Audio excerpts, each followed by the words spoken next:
I am Miss Oklahoma Earth, Sunny Day.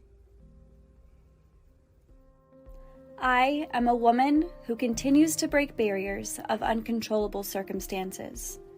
Being brought up in an environment of poverty and childhood trauma, I was inspired at a young age to begin breaking cycles, and starting in 2017, I became my family's first high school and college graduate with a bachelor's degree in communications from the University of Oklahoma.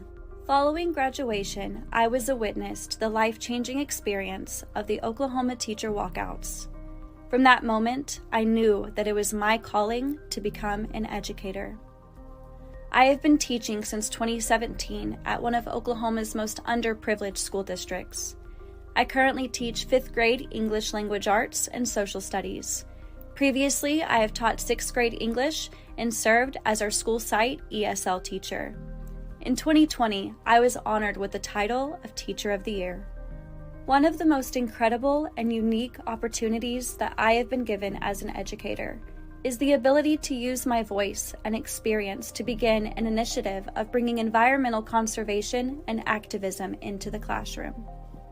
My advocacy, Sustainably Sunny, uses a 3-pillared system of education, empowerment, and engagement. I use meaningful literature, weekly playground cleanups, a classroom recycling club, and classroom lesson plans that promote leadership to grow tomorrow's world leaders and impacts our daily environment. Outside of being an educator, I am living out one of my favorite roles of being a big sister to my 2 beautiful sisters and 2 incredible brothers, and being the daughter to my mother who embodies strength and my father who displays resilience. It is because of my family that I am who I am today. I am a dreamer, and I am chasing the opportunity of becoming the next Miss Earth USA, because this title simultaneously aligns with every single thing that I implement in my daily life.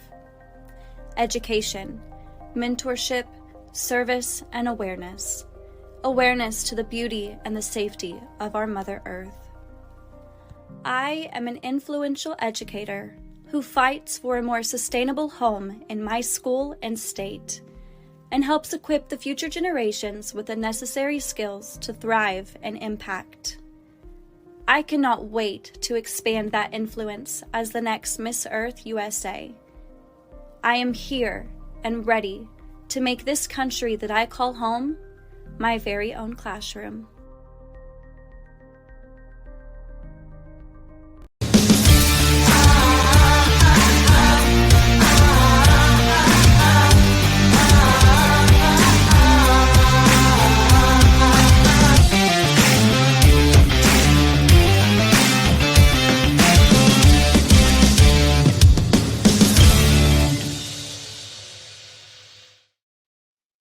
Good evening, everyone. My Hello. special guest for today is, as you saw, Sunny Day. Sunny, how are you? I'm wonderful. How are you? I'm I'm doing, I'm doing very well. I was just telling Sunny, I think she has the best name ever. Is there any story behind why your parents decided to name you Sunny Day? Yes, actually, so my parents had me at a pretty young age. They got pregnant with me at 17 and their life turned upside down. They both had to drop out of high school in order to have me. And so they said it was a very dark time in their lives and they wanted to add a little bit of light into their lives. And I really try to live up to my name in my daily life, try to shed light and be a positive light for everyone around me. So it is a lot to live up to, though. Like I was telling you earlier, I do have an alter ego and she's very sassy and her name is Stormy Night. So, but she's also my fierce side. I say that Stormy Night is the one that comes out on stage. I was going to ask, so who's going to get more airtime at Miss Earth USA, Sunny Day or Stormy Night? Definitely Stormy Night. Oh yeah. Forward to that. Have your students ever seen Stormy Night? Yes, and it's a look. I don't have to say anything. It is a look that they get and they're like, "Oh, Miss Day's having one of her days." They either think I haven't finished my coffee and I'm not ready, or they've done something they're not supposed to do. What happens if a student tries to be sassy to Miss Sunny Day before she's had her morning coffee? I'll do it right back. And they love it. They love when I match their energy. Some teachers get really offended with their sass, but I grew up helping raise my brothers and sisters, so I am used to it. And I know that sometimes you have to get on their level and speak their language for them to really resonate with you and be like, okay, this day's not playing around. Okay, we're going to put ourselves back in check. Yeah, I completely agree. As someone who's worked with kids myself, I mean, sometimes you got to just get down and dirty. Like you get all the university or the college education and all these intellectuals who've never actually taught a child or Yep. been in an overpopulated classroom or dealt with ADHD kids who are hopped up on red sugar. And I just that's when I struggled with formal study because Mm-hmm. I did do my education. I began my education degree in college, and I had great difficulty with it because there were these intellectuals who had these great ideas on one hand, like how to divvy up your classroom and set up your Yep. classroom environment. And on the other hand, they had no actual real world experience. Exactly. Um, and I think it really, really showed. But just to take us back to the intro video that you did, now I think it's an interesting one. I love it. Thank you. The soundtrack is, let's say, a little bit more somber than some of the other Mm-hmm. ones I've seen.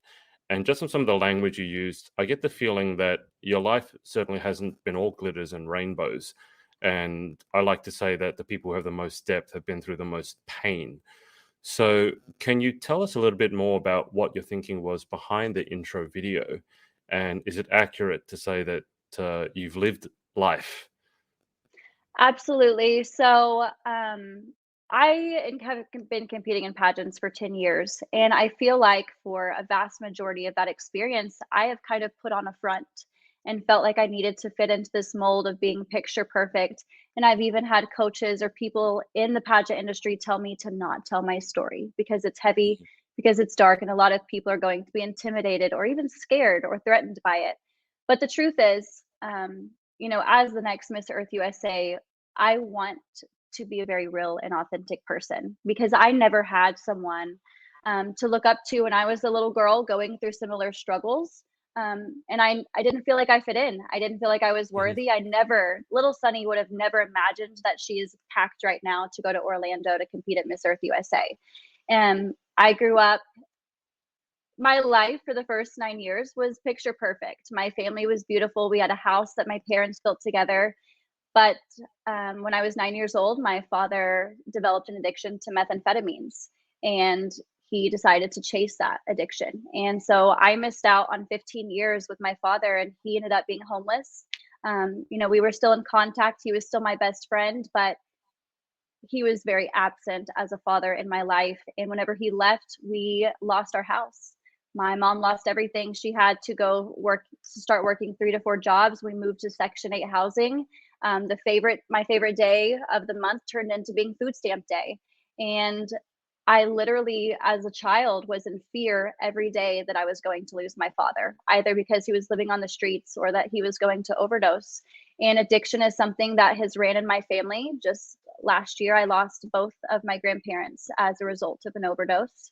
And so I take a lot of pride in the fact that I believe I was one to break the cycle and to set the example for my younger siblings. But I really wanted to tell my truth in that video because I love that the Miss Earth USA organization provides us an opportunity to share our story and to tell about our Mhm. home. And I do have a very positive name, and I like to be radiant and to be sunshine. But the truth is my life was very dark, and it was very hard and very heavy. And I knew that my students wanted to see that video, and my students know my story. And if I were to put on a front and pretend to be something other than who I am, the people closest to me would have known that that wasn't true.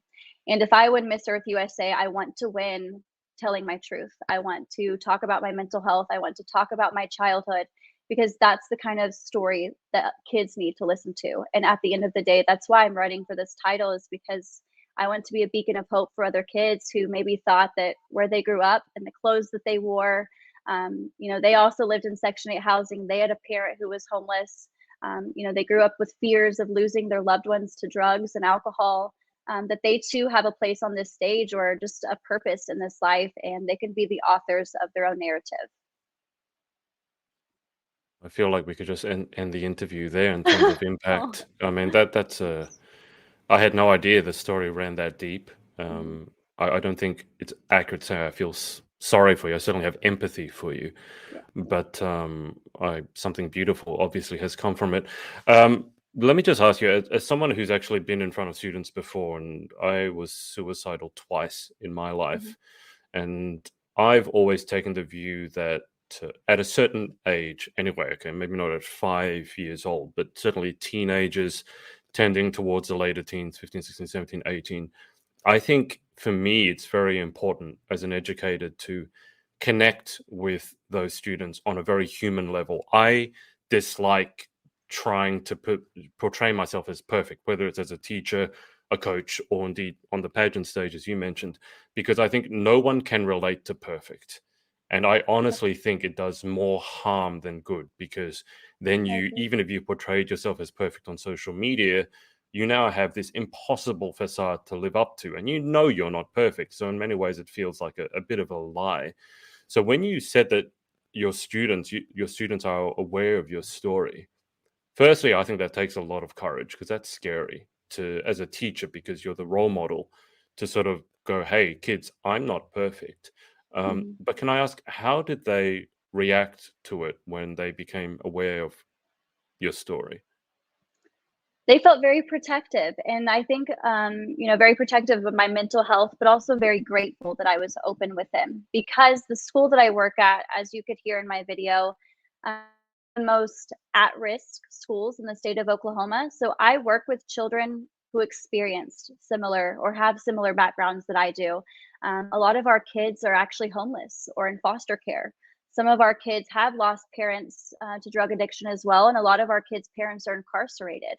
And I think by me being vulnerable and sharing that story, these kids can go, if she can do it, I can do it too. And that's exactly what I want to do.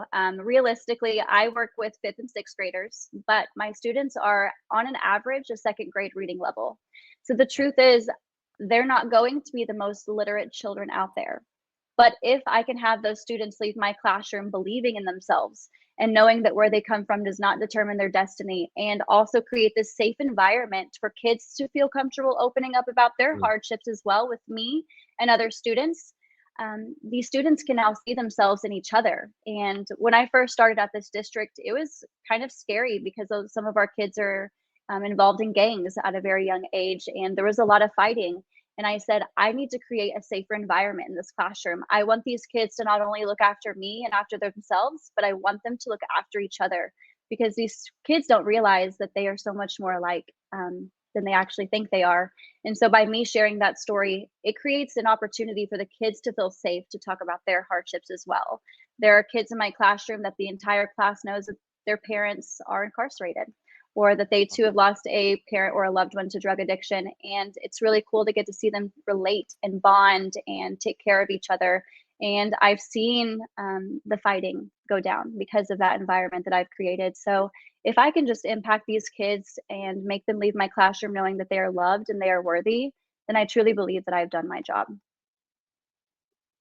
That's a bit lost for words there, because I think it's an amazing impact you're having. But can I ask you, do you ever feel like it's a bit of a hopeless cause? Because I watched your video, and I didn't know about the Oklahoma teacher walkouts, and then I looked Mm. it up, and Oklahoma teachers at the time, and still to this day, I don't know exactly what the statistics are, but they were some of the most, if not the most underpaid teachers in the United States. I think the figure was somewhere in the 40,000s, where the average was 55,000, which Mhm. is a big gap. And I can't imagine it's gotten any better with today's cost of living. I don't exactly know what it's like for you guys, but food inflation, gas inflation, and it's Mhm. just to own a house is an impossible dream for most people. So, and then I watched another, I think it's on your Instagram, and you gave an answer to, I think it was when you were a different pageant, what grade would you give America's education system? And you gave it a D. And that's not easy to do on stage, because a lot of people go, oh, she should have said A, because, America's the best. But I thought it was very interesting that you gave it a D, and the reasons why you detailed giving it a D. So do you ever just feel like, I got to imagine some days you're just like, I'm banging my head against a brick wall. I'd be better off just being a law clerk or an accountant. I mean, full respect to those, but ones that are less emotionally taxing. because having worked with children myself, some days you come back and you hear stories, and I haven't heard stories like you have, I'm sure, but you hear stories and you're just like, oh my God, like you're having to go through that. I can't believe you're even in school. Sometimes I can't even Hmm. believe you're alive having gone through what you've been through. But do you ever just feel like you're banging your head against a brick wall? I do. I feel hopeless often. Honestly, there are many days, probably 3 out of the 5 days that I'm at work, that I end up in my car right after I leave my classroom in tears Yep. because of a heartbreaking story that a student has told me, or a certain student who really needs to be in school hasn't shown up in a week. But the truth is, despite the hardships, of being an educator in Oklahoma, we are 49th in quality of education. We are 48th in teacher pay. Um, I truly did know what I was signing up for. And I don't know if you know this, but I did not go to college to be an educator. That is not my degree. I went to school for communications and business. And when I graduated in 2017, it was the teacher walkout. And I was at Mhm. the Capitol every day protesting for my former teachers with my younger brothers and siblings. And I had a former teacher look at me and said, "This right here, this is your calling." And I was like, "Oh my gosh, but what do you mean? I didn't go to school for this?" And it was kind of weird, but because they lost so many teachers in Oklahoma, they handed out emergency teaching certifications. And so I applied for it, I got accepted, but I did go ahead and take all of my teaching certification exams and I passed them. And I did not have a clue what I signed up for when I entered that classroom. But I knew that since the age of 9 years old, I have been helping my mom raise my brothers and sisters, and I know what kids need. Mm. It may not be to teach them how to be the smartest kid in the room or a mathematician, but kids need a mentor. They need Mm. someone who believes in them. They need someone who loves them. And I can do that absolutely for them. And in 2020, I was actually honored with the title of Teacher of the Year, which was baffling to me because this is not the profession that I expected myself to go into. And I don't have those 4 years of college experience with this. But I think that truly proves that teaching is about what's in here.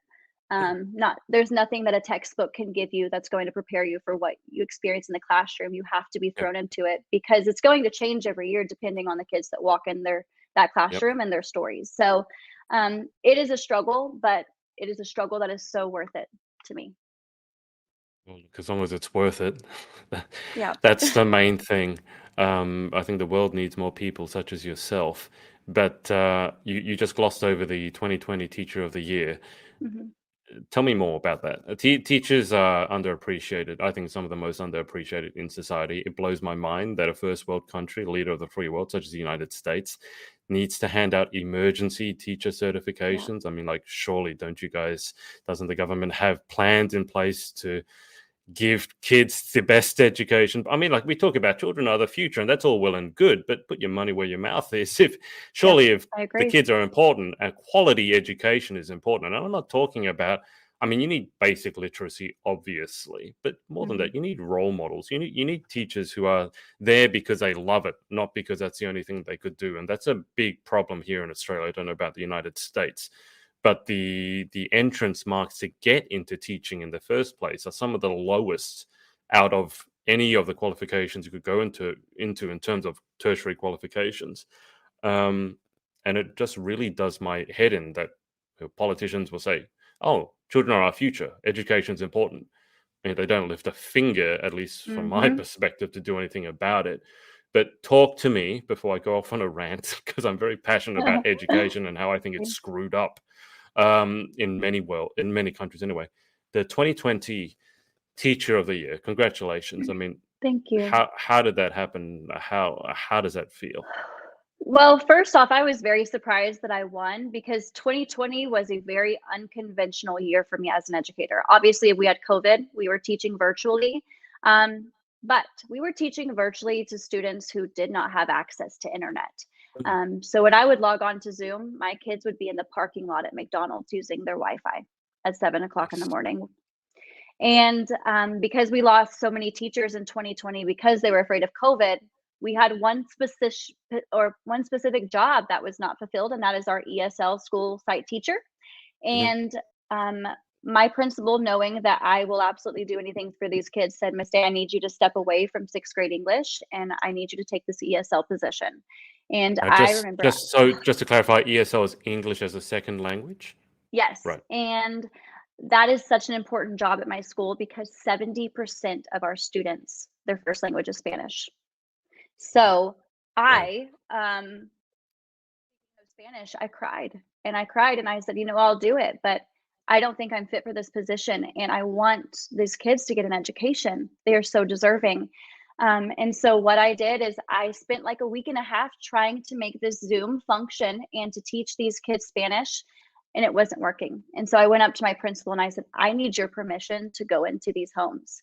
This is not fair. This is a lack of equity. Not only do these kids not have internet access, but how am I supposed to even get them on Zoom by sending them directions in a language that they don't understand? So what I Yeah. did is I got that permission and I applied for a grant for these translating devices. They look much like AirPods. I would put one in, a student would put one in. If I would speak English, it would translate immediately to Spanish or Wow. English to Right. Spanish. Yep. And Yep. instead of being in my classroom on Zoom, I started knocking on doors and going into those students' houses. And the most beautiful part about that is I wasn't just getting to interact with these kids face to face and to help them learn English and also adapt to the culture in this country, but because their parents and their siblings were home, I was also helping educate their families. And it was a really beautiful and personal opportunity that I got. And I think that my staff probably voted for me for Teacher of the Year because I did go above and beyond. And I did get thrown into a position that I wasn't necessarily equipped for, but I made it work. I made deals with my students that for every certain amount of words you guys will learn in English, I would love to take a few minutes for you to teach me your native language as well. And so I got to learn from their families also. And the greatest thing about my ESL position is a lot of students that speak Spanish or come from other countries are told to leave it at the door. That you need to speak English first, you need to learn the American way. But I tell my students that where they come from is unforgettable and they need to tie that into where they, to America, and they need to remember their first language because it's going to make them more successful and able to communicate with so many different people. So I just think the way I went about that teaching position during a very hard COVID teaching year um, laid that award into my hands, but it was a huge honor. Imagine. I mean, that's amazing that you actually, because at that time during the peak of COVID, it was before we even had vaccinations. Yep. So you literally, in many ways, were putting literally your life on the Yeah. line to give these kids a fair chance. In Here's a question I have to ask, and I don't know if there's a simple answer. I mean, given the stories that you've told me, for example, if I didn't know you were in the United States and you told me that story about education and you asked me, Adrian, what country do you think this is coming from? I wouldn't guess the United States of America. Mm. Um, what what needs to happen in order for stories such as that to not be happening anymore, where kids can actually get a quality education? Kids don't, have to go into the parking lot at McDonald's to use the free Wi-Fi. I mean, look, yes, you have to do what you got to do, but still, it seems to me, I don't know if you agree with this, but if you're going to be a leader of the free world, the democratic world anyway, you need to be providing quality education for as many people as you can. And what you just laid out doesn't sound like an ideal situation from any sane person's viewpoint anyway. So what has to happen in order for something like that not to happen again? So I have the perfect solution, and it is actually my plan in the next 5 years. More educators need to be running for public office. More Mm, educators need to be running for the Board of Education or Secretary of Education because the truth is, my superintendent, who was just recently relieved of his job, had never set foot in a classroom. He had never taught, he had never been a substitute. And how are these businessmen supposed to make decisions for children if they don't know what educators need and they don't know what the oh, kids need? So yeah. one of my long-term goals is to run for state superintendent and hopefully national secretary of education, because I think that they need teachers. They need teachers to be making those decisions because we truly are the only ones that need to know, or former students who have graduated to run for their board of education at their local school district. So we need more educators involved in public office because that is where the decisions are made, is up here. Right. And I have no idea exactly what the path for that would be. So would you need to raise funds for that? Do you need to campaign for that? What would be the stepping stones to getting to that position? I would definitely have to campaign for it. And for the past few years, I've actually been communicating and connecting with my local city mayor and also speaking with the state governor on how exactly I can do that. And a lot of it is just personal connections. And the great thing Mm, about pageants is it's taught me so much about how to make connections with those in my communities or in high positions. It's taught me how to, do interviews and speak like this and how to connect with people. But I think that I'm perfectly capable, and this is one of my long-term goals. This is something I've wanted to do since I've set foot in the classroom is go up there because I know that's where yep. decisions are made, and I want to help teachers and I want to help students and their families.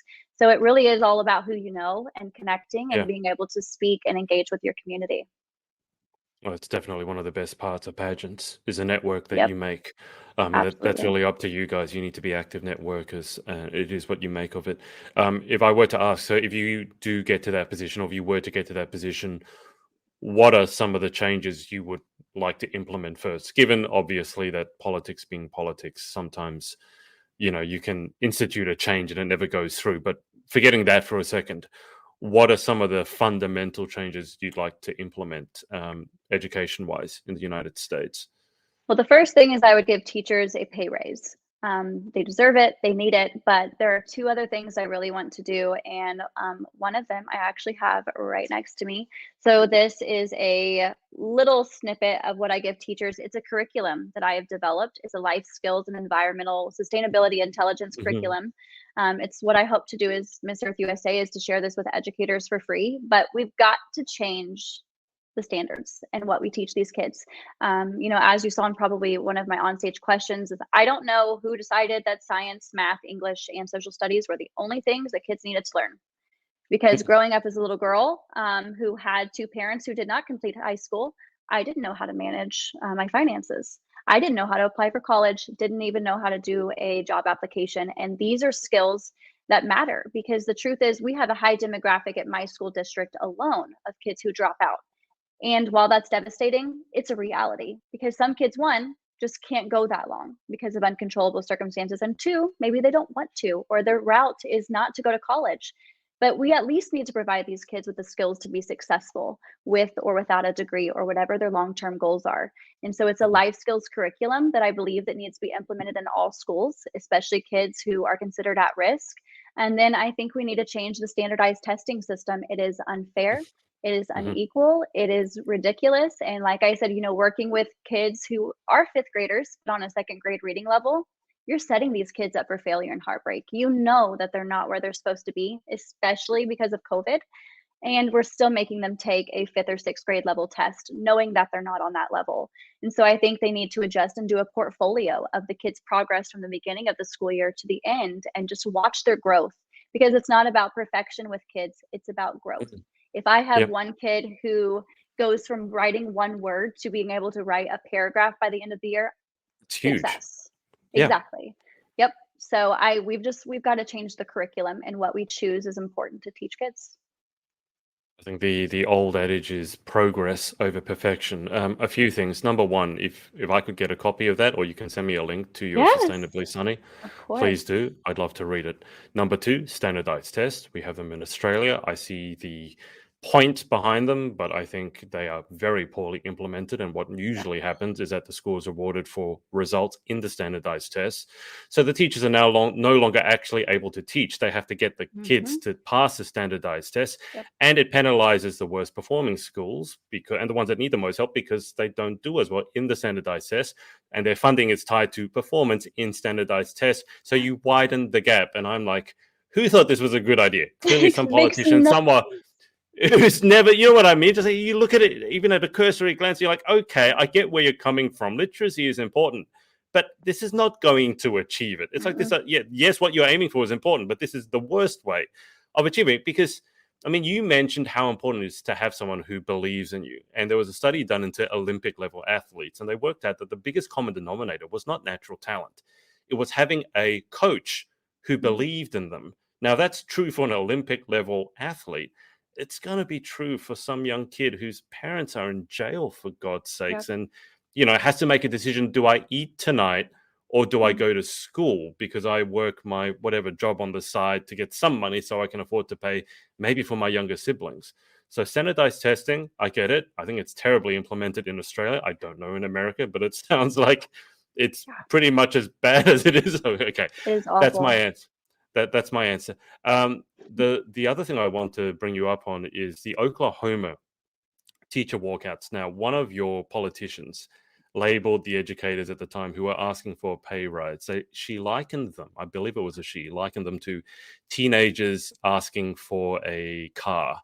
And it became this thing where I think the protesters then started jangling their keys at, I don't know if it was a senator who was, can you just, because some people go, oh, yeah, you just want more money, you just want more money, whatever. Can we talk about that a little bit? Because I view teachers as some of the most most overworked, underappreciated people in the Yeah. Western world anyway. And to have someone say, and when you're the lowest paid teachers in the United States, to have them liken you to a bunch of bratty teenagers wanting keys to a car, I don't even know where to begin with that. How does that make people such as yourself feel as an educator yourself? And how does someone like that get it so wrong? It is very offensive because no teacher wants more money. The truth is, we need more money in order to be successful. I know teachers who have not taken care of their own mental health because they can't afford to go to therapy. Mhm. But I believe we are one of the main professions that need therapy because not only do we need an outlet for our own trauma, but we are absorbing and carrying the weight of our students' Yeah. trauma as well. We need to be able to survive in order to take care of us because if we're not taken care of mentally, physically, and emotionally, we can't show up in that classroom and give Yeah. 100%. I myself, I'm diagnosed with OCD, anxiety, and bipolar disorder. And if I don't take care of my mental health, I can't take care of and serve those children and provide assistance and support for their own trauma that they're experiencing. But it's offensive. But that takes me back to what I said earlier. That woman has clearly never set foot in a classroom. Mm. She has never had to buy students Christmas presents that they know are never going to get one because their parents can't afford it. They've never had to buy school supplies for 100 plus students because they know their parents can't afford it. They've never had to fully fund every single book or thing on the wall that's in their classroom. People do not understand what we have to do. These things are not provided to our teachers.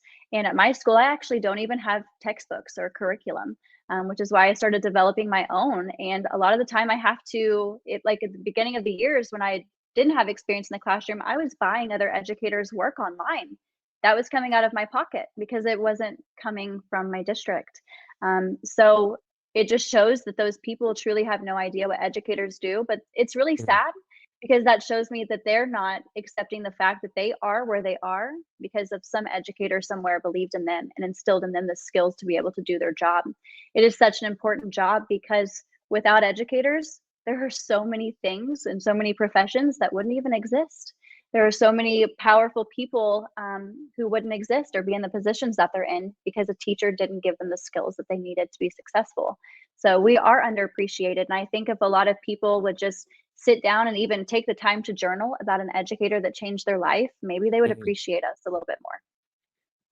Well, that's very true. I certainly remember some of the formative teachers in my life. I remember my sixth grade teacher, for example. I remember the bad ones as well, I have to say, but I remember the good ones. It's interesting. The good ones the ones that I like to remember are the ones that actually had a pretty strong hand. You know, they ran the Mhm. classroom well. They were disciplined. It wasn't the teachers who let the kids run amok. But Sonny, give us an insight into what a typical day for you looks like. So we've already covered that many days, many times during the week, you feel like, well, you go to your car and you cry. That's not a good thing, by the way, obviously. Can you give us an insight for those of us who don't know? And I'm familiar with the education system to a degree, but certainly not in the United States and certainly not in Oklahoma. Um, what what does a typical day for you look like? It is a busy and a long one, and it starts early. So my school starts at 7 a.m., and I actually live 45 minutes from my school. So I have to wake up every day at 4:30. I get ready, I grab my coffee, and I head to work. I do like to make it to work an hour early.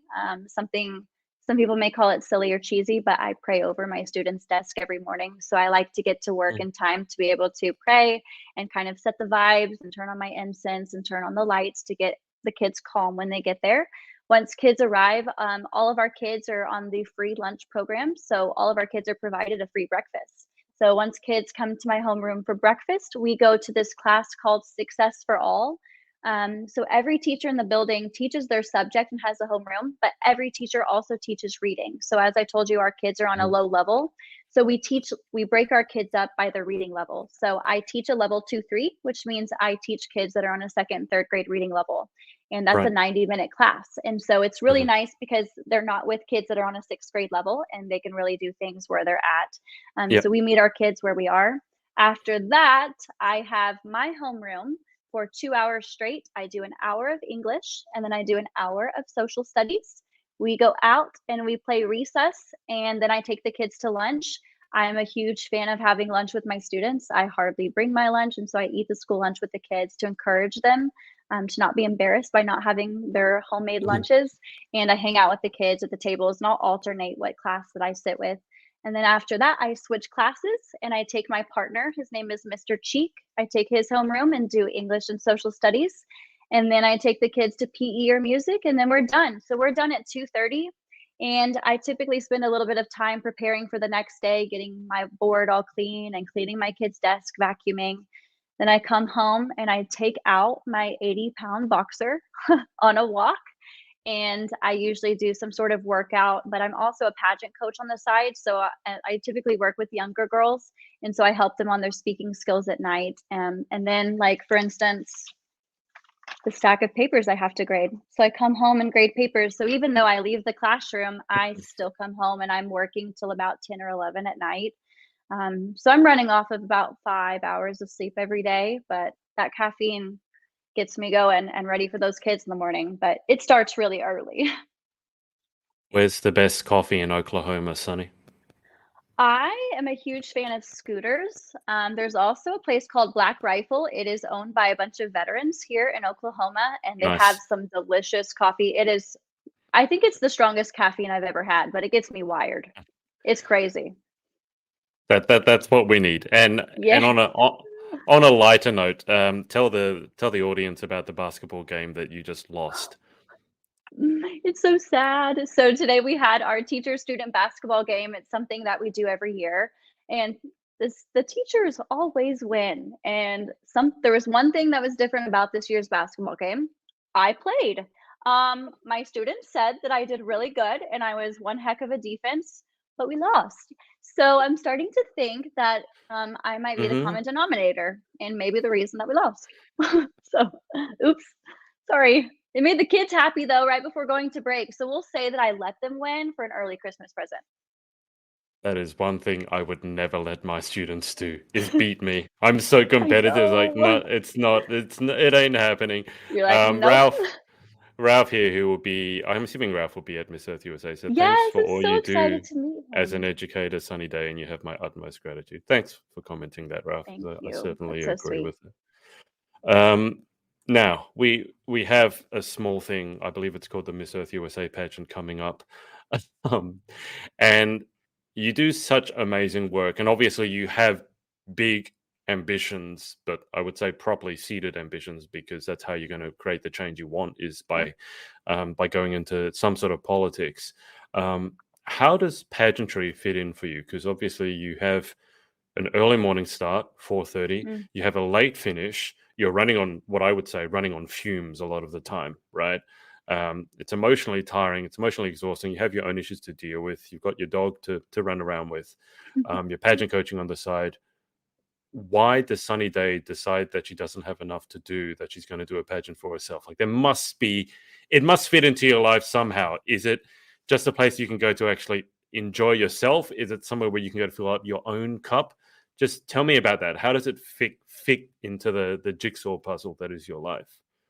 So I consider the title of Miss Earth USA a promotion from Miss Day. I know that every woman who competes in a pageant wants to do it for a different reason, and their plans for when they become the title holder is different. And I think that's the beautiful thing about pageants is you're in control of your own reign and what you choose to do. But what I want to do is to continue to educate kids and to empower. And I love my students and I love what I do. But the truth is, I think that I'm selling myself a little short. I know and I have seen and I have felt and heard the impact that I can make. And I'm limited at my school of only impacting 30 kids an hour. And I want to be a teacher for every kid. I want to be every child in America's big sister and educator. And so, what I hope to do if I become the next Miss Earth USA is to go around schools and do a school tour and share my story and to give my You Are the Author of Your Own Narrative presentation. I also want to go and do professional development workshops with other educators in the country about how they can incorporate life skills and environmental conservation into their classroom as well. But it doesn't take a lot of preparation for me because, like I Mhm. said, when I think of Miss Earth USA, I think of what I already do, but on a more, Yep. a bigger level. Yeah. And so, for me, it's just about constantly improving myself. As someone who's diagnosed with mental health, I already have to take care of myself physically and mentally, just for my job and for my own sanity, really. And so, I already eat healthy. I already work out. I already do community service. I've done it since I was a kid because I myself am a product of service and I want to give back Yeah. now that I have the ability to do so. But it's not difficult or challenging for me because for me, it's from going from Miss Day to Miss Earth USA and doing the exact same that I already do and love, but on a much deeper level. Yeah. I think that's very interesting because I often say to the people that I coach that the best way to succeed at pageants is to have a fulfilling life outside of it. Because then you don't need to manufacture something you're passionate about because every day you're living it, and that Mhm. that just seeps through every pore. I mean, I would agree that I think you're selling yourself short. I think with your experience, your history, and then the way you speak, you not only speak very confidently, but there's a bit of a bit of fight there as well. I can see that if someone were to try and hose you down, you wouldn't be afraid to stand your ground. Um, tell me about that side of you because there's the glamorous pageant side, and we're all very gracious, elegant, and all that nice stuff, which is important. I'm Mhm. not dismissing it, but that sort of in Australia we call it the inner mongrel. That sounds terrible, but you know, not the dog in the fight, but the fight in the dog, so to speak. Tell me more about that stubbornness that I'm sensing, or that fight, because I get the feeling that if someone was treated unjustly, Sunny Day would be the first person to start yelling at the person who was committing the Yeah. injustice. Well, I honestly, since I was a little girl, I consider myself a warrior because I really did have to fight to survive and take care of myself and help raise a family with my mom. Mm. And since I was a little kid, I've always stood up for people who I believe weren't treated or looked at in the correct manner. When my dad was homeless and struggling with addiction, kids at school would make fun of me once they found out. And I said, "You don't understand what kind of man he is.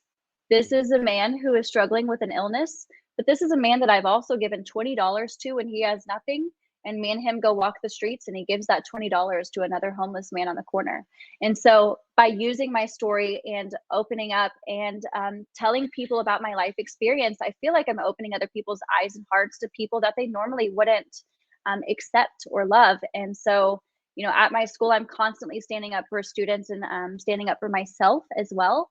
And I think that's a really good thing to show because Mm. I'm showing kids to be assertive and to stand up for themselves as well through their words, not necessarily their actions. So always been a fighter, but I try to go about it in a very graceful and eloquent way. I don't ever put myself in a position to talk about something or to stand up for something that I'm not educated or passionate Yep. about. I want to make sure that I definitely know what I'm talking about and have some story to back it up with. To change the topic slightly, you're representing Oklahoma. I Mhm. don't know much about Oklahoma. You had a very famous gymnast way back, Shannon Miller, who came from Oklahoma, and obviously there's the musical Oklahoma. But that is all I know about Oklahoma, and I know the shape of the shape of the state. Yep. It's a very unique shape. But tell me more about this state that you're representing, because you actually live in this state, and obviously, I'm going to assume that because you've decided to educate in that state, that it does hold a very special place in your heart. So Mm. tell me more about the state of Oklahoma. Yeah. This state is, I will say, it's a beautiful state. There's so much that it offers to people who live here, but it also is a state that does need a lot of fixing. And I think that's why I love getting to be Miss Oklahoma Earth and hopefully Miss Earth USA, is so I can shed light on the things that this state needs to fix, like education, like its politics, its healthcare system. But at the end of the day, this state has made me who I am. There are certain places that are very sentimental to me. This is the place where, I grew up with my mom, my best friend, and watched my dad struggle and helped raise my brothers and sisters. But the state has a lot to offer. So in my video, the beautiful scenery that you see is the Wichita Mountains. And that Oh, was a place that I went a lot with my mom and siblings when we were kids. We would drive down there every weekend and go hiking. So I've always had a wonderful relationship with nature. And when people think of Oklahoma, they think of like yeehaw horses and stuff like that. But it's actually blooming. So I work in Oklahoma City, and it's turning into a really beautiful and big city, and a lot of great opportunities for people. We have some really cool arts districts. There's the Paseo Art District that is a lot of female-owned businesses. It's a really wonderful place, and it's starting to bloom and open up. But on the political side, we need a little bit of help. So we, we won't go into politics too much because yeah. I've gone into politics a little bit Ooh, with several people, but in your country in particular, as soon as you state whichever side of the political aisle you're on, one of my other interviews said like half of America immediately hates you, and I don't. exactly. I don't think it should be like that. No. We have to be able to come together and have some sort of intelligent discourse Mhm. and debate. Um, anyway, yeah, let's leave that topic for now. I agree. But is there anything else that you wanted to say about education? Just because I feel it's a topic that I could talk so much with you about because I'm very passionate about it. And by the way, I mean, I passionately believe that there's a lot of things we could be doing a lot better for our kids, and that any country who's serious about wanting to do well, one of your priorities needs to be making sure your children are educated well. Obviously, health, that goes without saying. But is there anything else that you feel like maybe we haven't touched on in terms of education? I wish that people just valued education more. I can say in confidence that I am the woman that I am today and as successful and grounded as I am because of my education. I am the first and only person in my family to not only high school, but to also get accepted to college. And I got accepted on a full ride academic scholarship and didn't have to pay a penny. And that is wonderful for a little girl who grew up in poverty, not thinking that college was even in her sight Yeah. because it wasn't reachable. But there are opportunities out there for every single person. If I can do it and become an educated woman, then literally you can too. And I think that one thing we could do better is provide more resources for kids who do grow up in poverty to be able to have that access to a higher Mhm. education, whether it's trade school or university.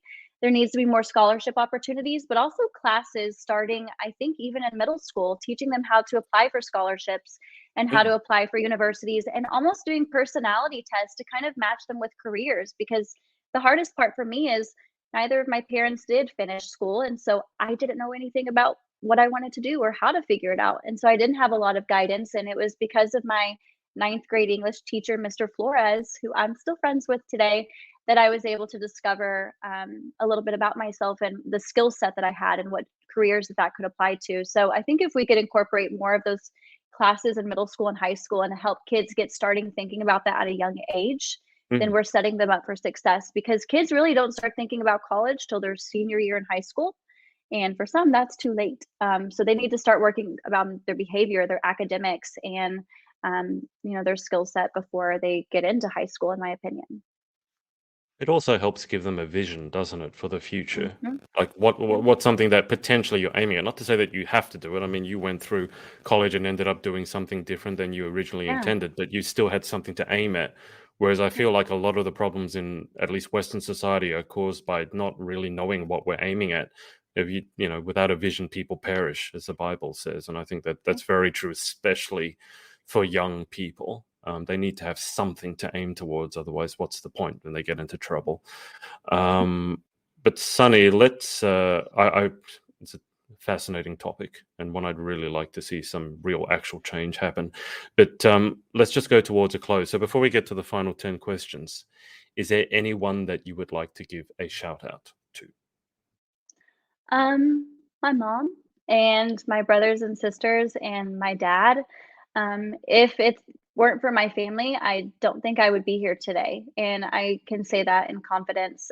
They, at a certain point in my time, were the only support system and friends and family that I had, and my siblings are what kept me going. I wanted to survive and fight and keep going, and break all of these cycles because I wanted to prove to them that we could be something despite where we came from.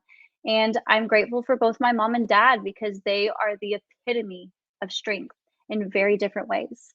My mom, when we had absolutely nothing, made it feel like we were the richest kids in the world because she loved us, and she doesn't know that I know this, but I watched her sacrifice meals so me, my brother, and sister could eat. I watched her choose not to eat so we could eat.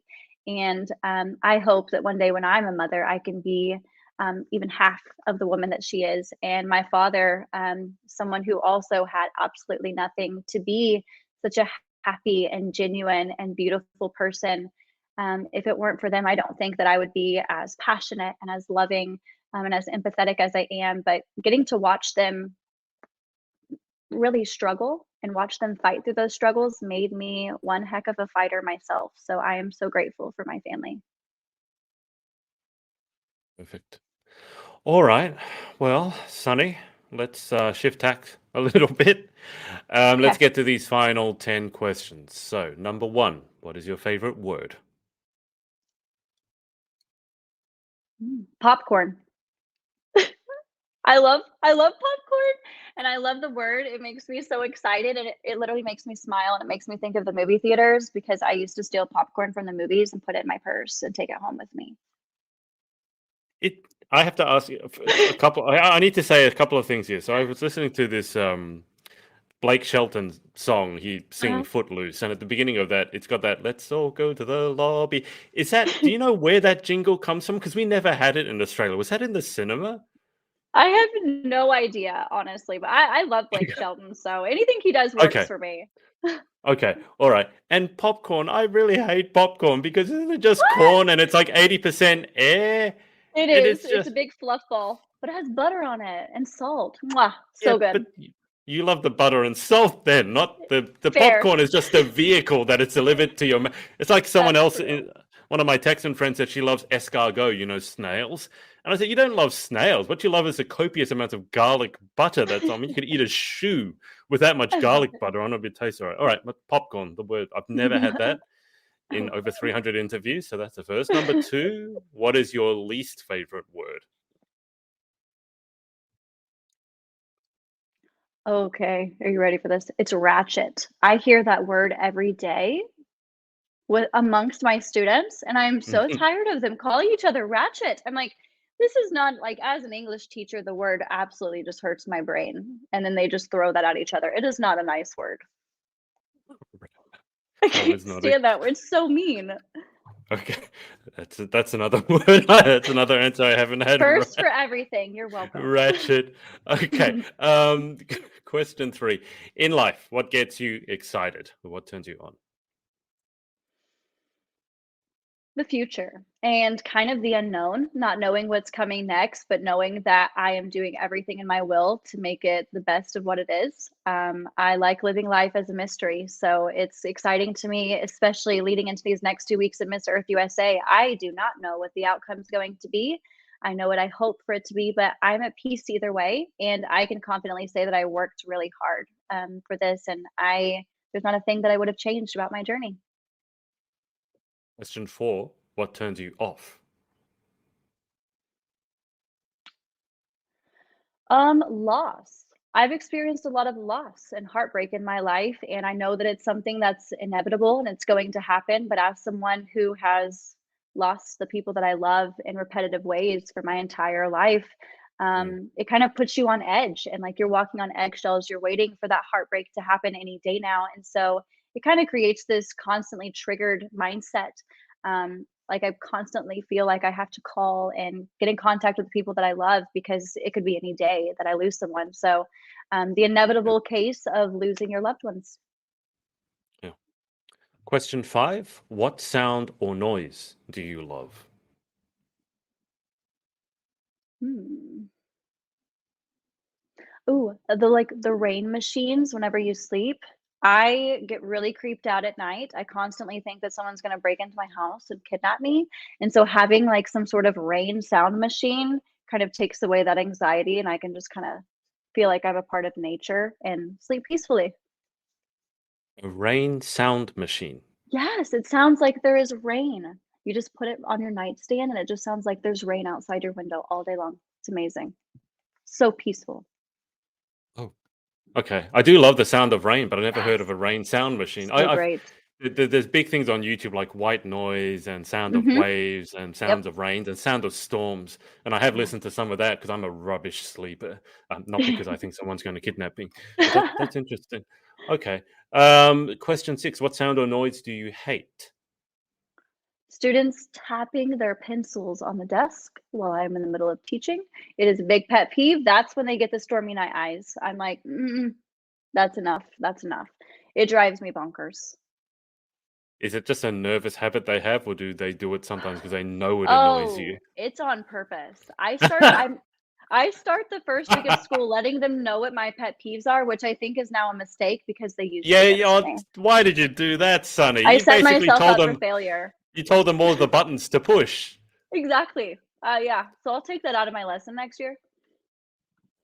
Tell them that you love it, and then they'll I never do love it. that. You know what I love? The sound of people tapping the pencil on the desk incessantly. I Mhm. love that, and none of them will ever do Be like, "Okay, not it. doing it." Yeah. Question 7. If you could have any one superpower, what would you pick and why? Ooh, time travel. I there are so many people in the past that I would love to get to meet, and I also, kinda wanna see what's going on in the future, not necessarily what I will be doing, but what is this world going to look like? Because Yeah. I clearly am someone who loves kids and wants to protect this planet for them, so I'm curious to know, the state of our planet in the next 10, 25 years. That might be a really scary answer, is Yep, the I only thing, agree. given how the Yeah. world's going at the moment. Mhm. Okay. But it would help me figure Uh, out how I need to fix it quicker, so that's true. yeah. Question 8. What job, other than your own, would you most like to attempt? Ooh, well, I've always since I was a little girl, I've always wanted to be a rock star. Grew up listening to rock music. When I did, another pageant years ago, I sang on stage for the very first time, and I was like, "Okay, I am made for this. I could be a superstar." So I think being a rock star, like, Stevie Nicks or some sort of rock star, I think that'd be amazing to get to travel the world and sing for people. It's amazing. What song did you perform? I sing a Imagine Dragons song called Warriors, Oh, which yeah. kind of fits with my story, but it's from a video game that I used to play. So it's kind of a nerdy little take on the weird part of Sunny who likes to play video games. I like to play video games too, especially at this time of year because I got nothing else to do and I just need to relax. So I completely understand that. Question 9. What job would you definitely not like to attempt? A chef. Okay, I like to cook at home, but I get my feelings hurt really, really bad if people don't like my food, and I feel like you are always up for critique when you are cooking at a restaurant, so I do not want anyone to hurt my feelings because then I might get a little sassy about it. So That's so funny because you're so tough and resilient in all these other thank ways, you. but not with your cooking. Like, I'm not my why? food because you put so much time and effort into it. You're like, "You know how long I spent on this meal for you to say it's not good? Thank you. Waste of time." Just give them a microwave dinner next time. Um, Exactly. Final question. And if I sneeze, I apologize because I feel like I'm about to sneeze. But final question. If heaven exists, what Mm. would you like to hear God say when you arrive at the pearly gates? That my grandma and grandpa are waiting at the gates for me. Like I said, I lost both of my grandparents. I actually have no more living grandparents left, but one, um, that would give me so much peace knowing that they did Mm. make it to heaven, but also two, that I get to be reunited with them and I can give them a big hug and tell them sorry. because I do feel like I could have done more. When my grandma passed away during COVID, I was the only person, I was considered the person who was in charge of her. Right. And I was one of the last people to see her, and it was really heartbreaking. And I wish that I would have been able to be in that room when they did pull the plug for her. And because of COVID, I wasn't able to. So just getting those last few seconds with them. But I would love to be reunited with my grandparents. Well, Sunny, that is it. I think you Awesome. are an amazing person. You're doing Thank an you. amazing job, and I really hope that you do get to achieve your career goals because God knows that we need some reform in education Mhm. in the Western world. Absolutely. And on another note, best of luck at the pageant, Thank you. whichever way it turns out. When are you actually leaving for the pageant? I didn't ask. I am leaving January 1st, Okay. and school's supposed to be back in session the 5th, so I'm taking an extra week off of work. But my sub work is all prepped, but I'm ready to go. My suitcases are next to me packed. I'm ready. I'm excited. And very organized as well. Yes. Yep, absolutely. Well, best of luck, as I said. Thank you for coming on. I'll get you to stay on the line for just a second whilst I hang up with the audience. And thanks everyone for watching, and we will speak to you next time. Bye for now. Hey, thanks so much for watching. Sorority Access is now open, so if you'd like to join an amazing group of women and learn how to be the most powerful, confident, and impactful queen possible, head to thepageantsorority.com. I'll see you there and see you in the next video.